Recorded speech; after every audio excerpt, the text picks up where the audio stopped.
Welcome to Uday education. આજના વિડીયોમાં જૂના શિક્ષકોની ભરતી 2024ની આપણે ચર્ચા કરીશું. ગ્રાન્ટેડ માધ્યમિક અને ઉચ્ચતર માધ્યમિક શાળામાં જૂના શિક્ષકો માટે ભરતીનું નોટિફિકેશન જાહેરાત આવેલી છે. સૌથી પહેલા આપણને પ્રશ્ન એવો થાય કે આ જૂના શિક્ષક એટલે કોણ? તો આપણે એ સમજીએ કે જૂના શિક્ષક એટલે કોણ. રાજ્યની જે ગ્રાન્ટેડ માધ્યમિક અને ઉચ્ચતર માધ્યમિક શાળાઓ છે, આ જે ઉચ્ચતર માધ્યમિક અને માધ્યમિક શાળાઓ છે તેમાં પહેલાના સમયમાં ટ્રસ્ટ ભરતી કરતી હતું, પરંતુ પછી 2011ના વર્ષમાં કેન્દ્રીયકૃત ભરતી થતી હતી. એટલે રાજ્યમાંથી આખા સમગ્ર કેન્દ્ર લેવલે રાજ્યને આપણે કેન્દ્ર ગણીએ અને ત્યાંથી સમગ્ર રાજ્યની ભરતી થતી. રાજ્ય સરકાર ટેટ અને ટાટ પાસ હોય એવા ઉમેદવારોને, જુઓ અહીંયા ટેટ અને ટાટ પાસ હોવા જોઈએ, તેવા ઉમેદવારોને જે તે સંબંધિત ટ્રસ્ટને મોકલે અને ત્યાંથી નિમણૂક આપે. એટલે કે જે ટ્રસ્ટ છે એ તેમની નિમણૂક કરે. સ્થાનિક ઉમેદવારોને ભરતી કરવામાં આવતા એટલે દૂર જવું પડતું ન હતું. પછી એવા પ્રશ્નો ઊભા થયા કે કોઈનું વતન ખેડા હોય તો એને દૂરના જિલ્લામાં જવું પડતું. એટલે જૂના શિક્ષકોની ભરતીનો કોન્સેપ્ટ લાવ્યા. આ જૂના શિક્ષકોની ભરતી એટલે માનો કે ગ્રાન્ટેડ માધ્યમિક અને ઉચ્ચતર માધ્યમિકમાં 100 જગ્યા છે.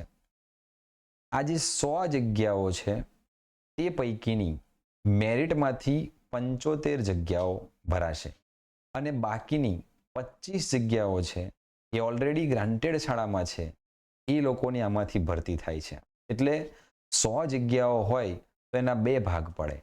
75 જગ્યા એ મેરિટ પ્રમાણે અને 25 જગ્યા એ આ જૂના શિક્ષક જે પહેલાથી જ ગ્રાન્ટેડ શાળામાં, એટલે કે સરકાર જેને ગ્રાન્ટ ફાળવે છે એવી શાળામાં નોકરી કરે છે એવા શિક્ષકો માટે 25 જગ્યા અને 75 જગ્યા નવી ભરતી માટે મેરિટ દ્વારા. આગળ સમજીએ. જો કોઈ ખેડા જિલ્લાનો ઉમેદવાર કચ્છમાં નોકરી કરતો હોય તો હવે ખેડા જિલ્લામાં ગ્રાન્ટેડ શાળામાં જૂના શિક્ષકની જગ્યા હોય તો તેને પછી વતનમાં આવવાની તક મળે. જે પહેલાથી જ કચ્છમાં નોકરી કરે છે તેને હવે વતન ખેડામાં આવવાની તક મળી. પણ તેના માટેના કેટલાક ધારાધોરણ હોય છે, જેમ કે 5 વર્ષની નોકરી હોવી જોઈએ, 5 વર્ષ સુધી નોકરી કરેલી હોવી જોઈએ અને નિવૃત્તિના સમય આડે 2 વર્ષ કરતાં વધુ સમય હોય. એટલે નિવૃત્ત થવામાં હજી 2 વર્ષ બાકી હોય અથવા તેનાથી વધારે વર્ષ બાકી હોય ત્યારે જ આ જૂના શિક્ષક તરીકે નિમણૂક મળી શકે. અને ગણિત વિજ્ઞાન શિક્ષકની જગ્યા ખાલી હોય તો તેની સામે ગણિત વિજ્ઞાનના શિક્ષક હોય તો જ નિમણૂક મળે છે. બાકી એ નિયુક્તિ થઈ શકે. અને જો ગણિત વિજ્ઞાન સિવાયના વિષય હોય તો નિયુક્તિ થઈ શકતી નથી. એટલે જે તે વિષયની સામે જે તે વિષયના જ જૂના શિક્ષક ત્યાં આવી શકે.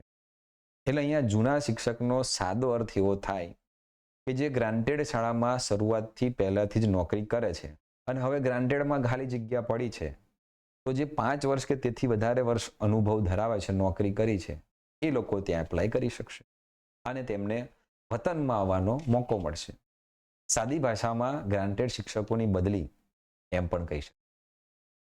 હવે આ અંતર્ગત રાજ્ય સરકાર દ્વારા ભૂપેન્દ્રભાઈ પટેલ સાહેબના નેતૃત્વમાં રાજ્ય સરકારનો એક મહત્વપૂર્ણ નિર્ણય અને એમાં રાજ્ય સરકાર દ્વારા બિન સરકારી અનુદાનિત જેને ગ્રાન્ટ મળે છે તેવી માધ્યમિક અને ઉચ્ચતર માધ્યમિક શાળાઓમાં 4000 જેટલા જૂના શિક્ષકોની ભરતી કરવામાં આવશે. તે પૈકી માધ્યમિક વિભાગ માટે અંદાજિત 2000 અને ઉચ્ચતર માધ્યમિક વિભાગ માટે અંદાજિત 2000, આમ કુલ મળીને 4000 જેટલા જૂના શિક્ષકોની ભરતી કરવા માટે અરજી મંગાવવામાં આવશે. ઉમેદવારોએ આગામી તારીખ 12 સપ્ટેમ્બર 2024થી આ સપ્ટેમ્બર મહિનાની 12 તારીખથી આ અરજી થઈ શકશે અને 26 સપ્ટેમ્બર 2024ના રોજ એટલે 12 તારીખથી શરૂઆત થશે અને 26 તારીખ સુધી આ અરજી થઈ શકશે. તેના માટેની વેબસાઇટ છે www.gserc.in. આ વેબસાઇટ પર જઈને ઓનલાઈન અરજી કરવાની રહેશે. જે ઉમેદવાર ગ્રાન્ટેડ શાળામાં 5 વર્ષનો અનુભવ ધરાવે છે તે જ આમાં ઓનલાઈન અરજી કરી શકશે. નવા ઉમેદવાર આ ભરતી માટે અરજી કરી શકશે નહીં. આ રીતનું એક સમાચાર પત્રમાં જાહેરાત નોટિફિકેશન પણ આપેલું છે, જેમાં દર્શાવ્યું છે માધ્યમિક માટે 2000 જગ્યા અને ઉચ્ચતર માટે 2000 જગ્યા.